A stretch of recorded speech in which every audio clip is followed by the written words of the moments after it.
Now, let's bring your attention to new development in the lead-up to the Africa Continental Free Trade Agreement, because Nigeria is raising trust issues with member states partaking of this $3 trillion trade potential. Now, the federal state's chief trade negotiator for the African Continental Free Trade Agreement, in the person of Victor Liman, announced that despite Nigeria agreeing to ratify the agreement, their borders will remain closed until Nigeria can ensure West African neighbors don't dump substandard goods into the market. Just take a listen to him when he spoke to Arise Television in Nigeria.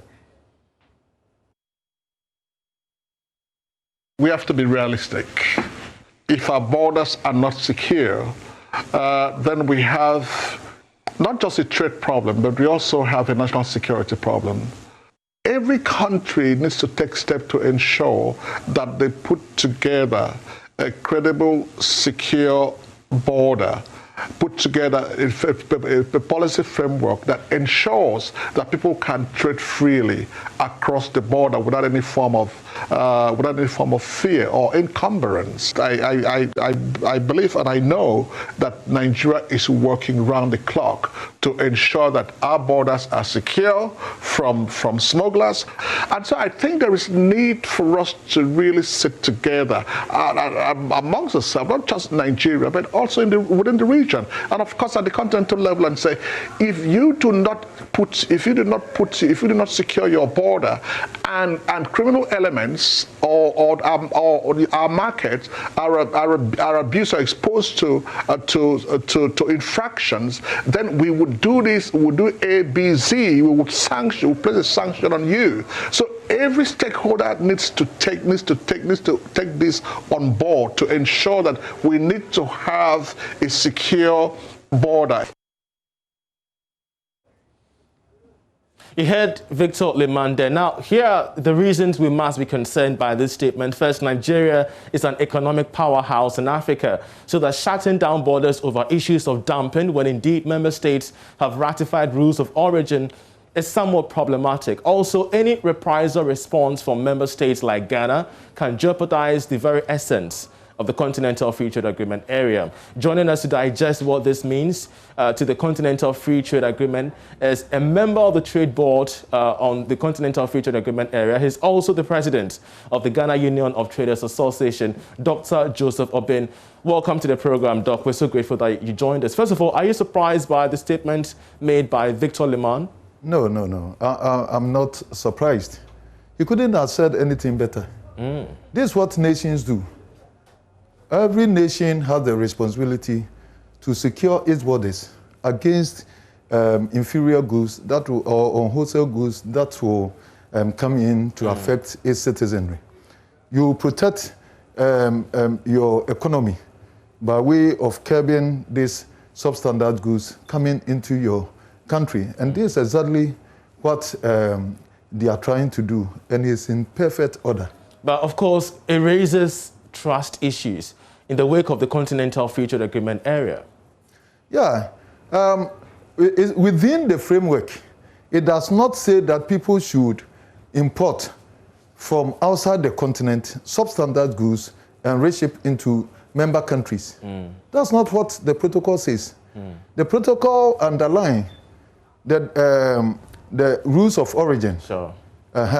The whole protocol dwells on the rules of origin, and that once we've ratified the rules and the goods that we intend selling among ourselves, when this information is given, when enough education is given to member states, knowing what goods they have to transport, then it will solve the problem that he is foreseeing. Sure, but Doc, we're hearing Victor there, the trade negotiator for Nigeria, speaking about protecting their borders, much more of a protectionist approach in the wake of the Continental Free Trade Agreement area. How much of a threat do you think this could pose if respective member states also decide to be restrictive of their borders?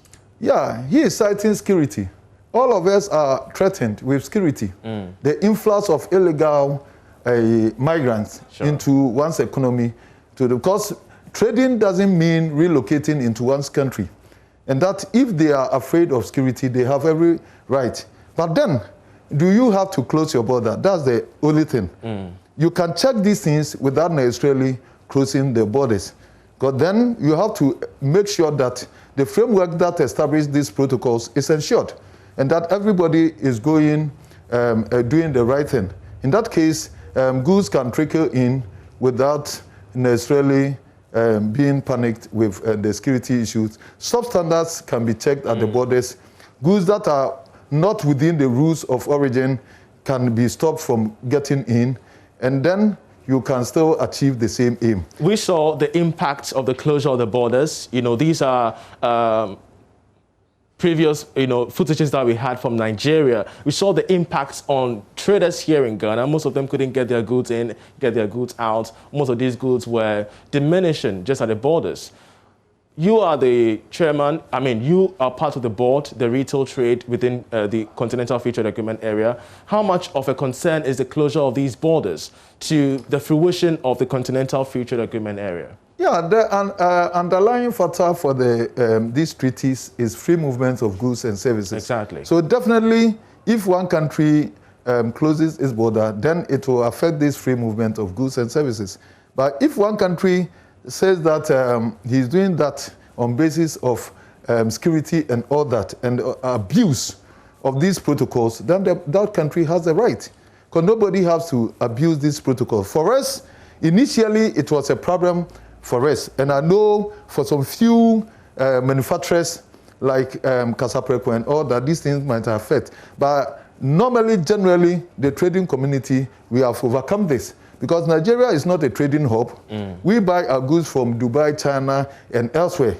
And so we still outsource our goods from other destinations. Sure. Rather than Nigeria. We've overcome that. So the choice is theirs to close if it is to their benefit. But then for the reasons of continental free trade, then I think they are being over-protectionist. Speaking of that, all his argument boils down on the rules of origin. Yeah. We keep asking the trade minister, who also is part of the originators of the Continental Free Trade, the future of the rules of origin, whether or not it has been completed in terms of the agreement arrangement.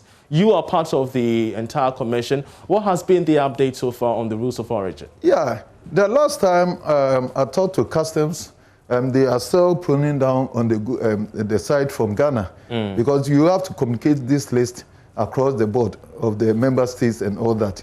And so they have to fast track the goods that they are shortlisting because they have advantage to select some goods that you don't want to include. So after doing all these things, we should expect that by the beginning of January, we should have known these products so that it will be well communicated to the trading community to start working with it. Finally, is Nigeria a problem? In what terms? Continental Free Trade Agreement area. Yeah, the advantages outweigh one country's advantage. And so when you look at the member states, we outnumber Nigeria. So one might say that being the giant of Africa, they may put an impediment in the way of the continental free trade. But I do not think otherwise. There are so many other countries that are ready, and then we can trade freely among ourselves, and naturally they will also come on board. And they are not saying that they are not part of it. They are just being cautious of the fact that even they stated that they do not even trust member states. Exactly. That's a strong word. That should be questioned. The fact that they don't trust. That's why I say Ghana should emulate on some of these things, especially when we are also trying to curb substandard goods into our country. People cannot relocate into our country in the guise of a treaty and then import outside the sub-region substandard goods and bring it, and we look on where it destroys our economy. So it is a good call, but maybe the way they are doing this. But if we should find a way also to clamp down on this substandard good that is being brought in by these recalcitrant foreigners, making sure that they do not even come here without the necessary documentation and make sure that they are out of the trading sector, then we would have achieved Okay. our aim, or the same way Nigeria is also doing. Dr. Joseph Obeng, we are so grateful that he joined us. He is president of GUTA, as well as part of the Commission on Retail when it comes to the Continental Free Trade Agreement area.